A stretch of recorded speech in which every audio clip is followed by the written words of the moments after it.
Hi everyone, let's talk about Frosthaven, which again is on Kickstarter right now, and the link to the campaign page is in the description. I did a great big overview video and a playthrough video of one of the scenarios that are linked in the description as well. If you'd like to see it all laid out on the table and stuff, and see all of the stuff that's new in a bit more detail than this, but this is just about what I think. And as mentioned in the playthrough, I was paid to make the playthrough video, but the overwhelming bias that you should be aware of is that I love Gloomhaven, and you can see all of my previous stuff, and I feel like I've gone on about it again and again in various top 10s and stuff. It's my favourite game. I just love the puzzly combat gameplay of the trying to pick between your hand of cards, pick two, play the top of one and the bottom of the other, and as the enemies make their decisions and the other players make their decisions, yours have to change on the fly as well, and you're always kind of thinking and adapting and trying to puzzle your way around things, and it's more often than not a really tightly one thing. It's just absolutely beautiful, and all of that is wrapped in a great big, enormous chest of a box full of different enemy types, different character classes, locked character classes, tons of hidden envelopes to things. It just speaks to so many things that I love about games, and give you tastes of unlocking these things and tastes of legacy. While not being a full-on legacy game, you do unlock stickers and upgrades on your stuff, everything. Yes, absolutely love Gloomhaven, and so Frosthaven would really have had to do something pretty terrible for that to change, wouldn't it? And yes, thankfully from the prototype, hasn't done anything terrible. It's just done things to excite me even more. That's the idea, as I understand it, is that the characters are supposed to be more complex, and that will take you a little getting used to, and that's why I was kind of cautious with the scenario level here. But my favourites that I used in the scenario, a couple of my favourites. So the Blink Blade, having to choose whether you're going fast or slow, and being limited to when you can choose to go fast. You can't just always choose that. You'll have to balance it out between it.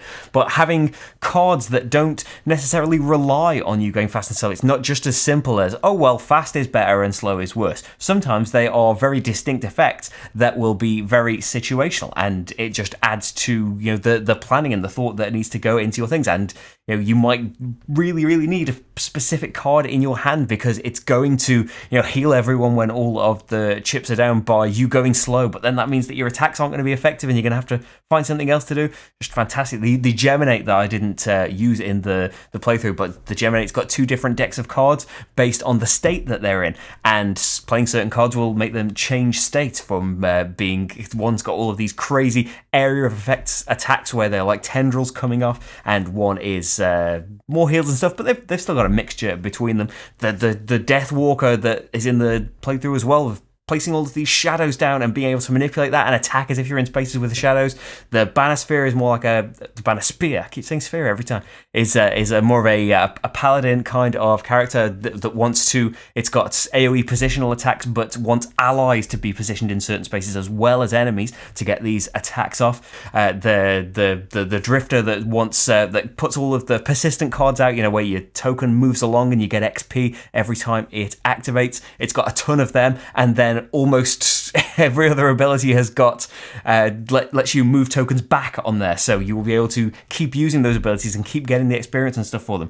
Just really inventive, fantastic ideas, and that is something that Gloomhaven was full of.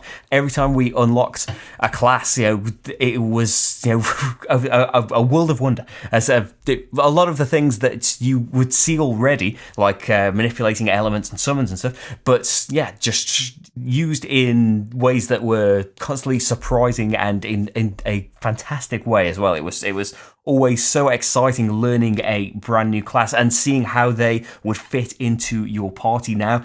Not going to spoil anything that was in those particular classes, but and Gloomhaven in general. I know that even if you've been playing it since it came out, there's a good chance that maybe you haven't gotten to the end of the story or unlocked all the characters and stuff. So spoiler embargo is still in effect for Gloomhaven, and that's why some things weren't used, because the prototype pieces would have spoiled something for you. But we've got that. We've got the loot deck now, so instead of just getting money, money isn't as useful in Frosthaven because they're kind of locked away in a frosty kind of isolation. Well, that sentence fell apart, didn't it? They're locked away in frosty isolation. There we go. And so they don't care as much about money. You want to be able to make your own things. So you are making tools out of the metals and the wood and stuff that you find. There is an alchemist that's going to make potions that's kind of a little bit like the board game Alchemist, where you would combine two potions and two ingredients and not know what they're going to make.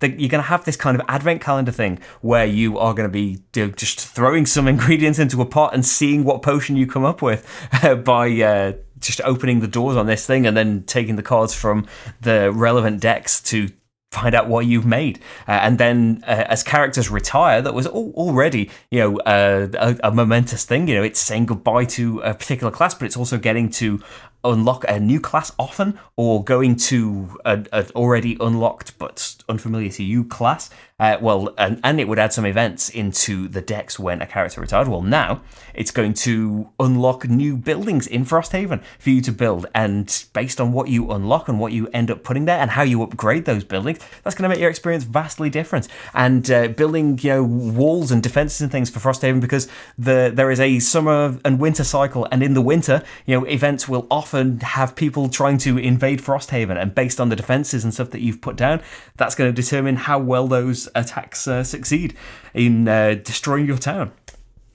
And just having that difference in the two decks is a great extra touch as well.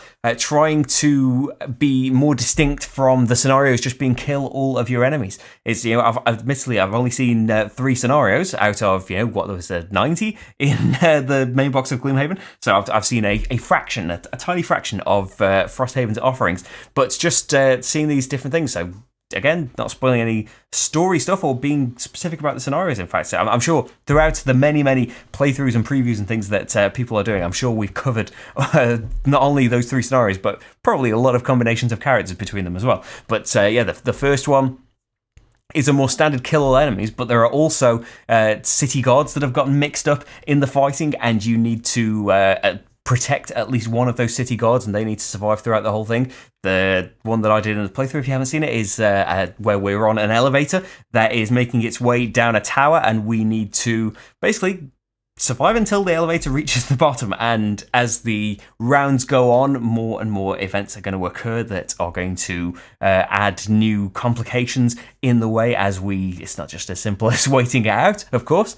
And then the last one is on a boat, where we need to stop the boat from sinking, and there are different decks of the boat that we can move between as well. And just in those 3 examples, I know they've been specifically picked to show off the it's not all kill all enemies things, but just from those ideas, anything about this is going to make me grin anyway, isn't it? But it's just the way that these new things are coming in, and it's always, you're always dealing with potential in Kickstarters and just imagining, based on this sample, how is the final thing going to be? But we do have the kind of the pedigree of what Gloomhaven promised and then delivered. As far as I'm concerned, everything that I was excited about for the couple of years, maybe a bit less, that we were waiting between the first Kickstarter and the delivery of Gloomhaven. So insanely excited for it to come, and it absolutely delivered on pretty much all counts, really. Yeah, it was more than I could have imagined, and that's why it ends up being my favourite game. And so, all of the core gameplay, that's stuff that I love about 2 cards, play the top one of the other and the bottom of the other, and the way the enemy AI works, the attack modifier deck, unlocking new characters, loads of that is still the same. But just more complex things, more options, and how this can integrate with with Jaws of the Lion. I'm not getting that subtitle wrong, which is another standalone Gloomhaven game, which is coming just on release, which is intended to be a simpler Gloomhaven game as well, and a smaller box, so a more accessible experience as well. Because although Gloomhaven is the #1 rated game on Board Game Geek and has sold many copies, I imagine by now, it's still this huge intimidating thing. There's a lot to get to grips with in the beginning, and it's over £100. So there's that small thing that's coming out as well. But then the even more interesting thing is, once we have gotten all of these starting classes and we've got these unlocks from Frosthaven, Gloomhaven and stuff, I'm interested in how does all of this link together. And especially when Isaac is doing, they're not all of the time, but we're on the 4th community campaign where you can see this on the Kickstarter page, where Isaac is coming up with a new scenario, and we can play through this. It's a new story, and then at the end of each scenario, there's going to be a vote for everyone to decide basically an event card, and there's going to be some options on there. We're going to decide as a community which option we want to choose, and that's going to influence what the next scenario is going to be. So that is going on. There's just so much content for this now. But yeah, it's just going to be. We still haven't finished the main Gloomhaven. Embarrassing to say, savouring it. But yeah, I am completely, I'm completely in the pocket of Frosthaven already. Yeah, just cannot wait to see all of the stuff in there just based on this little thing. And yeah, it's the best thing is that. Yeah, even though I talk about these massive games, and we've played a ton of Gloomhaven and Medora and things, but eventually I need to keep making other videos and stuff, and things get left behind. But the kind of kickstarting of I'm gonna play a load of Frosthaven stuff, that's kind of kicked back a reinvigoration of playing Gloomhaven as well. It's having to be done kind of digitally because of all of our isolation stuff that has to happen at the moment. But yeah, playing a load of scenarios of base Gloomhaven again has been a massive joy, and it just reaffirms how much I love this game and everything about it. And yeah, if you are at that stage with Gloomhaven as well, I don't think you even need my opinion. But you never need my opinion, do you? The playthrough is there, I did that massive overview. If none of that has piqued your interest, I doubt anything that I have said here has changed your mind. But yeah, I am even more excited than I thought I was going to be at playing with this new stuff, and I cannot wait to have the full thing in front of me and be going through the full adventure again and unlocking all of these boxes and secrets and finding out what the mysteries of Frosthaven hold. Oh, there was a book in Gloomhaven that I don't want to go spoiling, but as you progressed through things in Gloomhaven, you would turn more pages of this book and find out more. There's going to be the equivalent in Frosthaven, but it's also going to incorporate escape room puzzle gameplay where there will be puzzles to solve before you can progress in it. It's not just a case of do this in the story and then you move on to the next page. You'll have to solve little puzzles, and there will be information hidden in scenarios and stuff for you to solve these puzzles. Yeah, that's just another thing that I almost forgot to mention. That yes, I'm so excited about all of this, and I hope you are too, because yeah, it's good to get excited about stuff, isn't it? That's Frosthaven, though. The campaign page is in the description. You can see all of the gloomy Frosthaven-y goodness that I have made in the past in the description as well. And yeah, hope that keeps you going until the Kickstarter delivers. But thank you very much for watching, everyone, and I'll see you for the next game. Bye.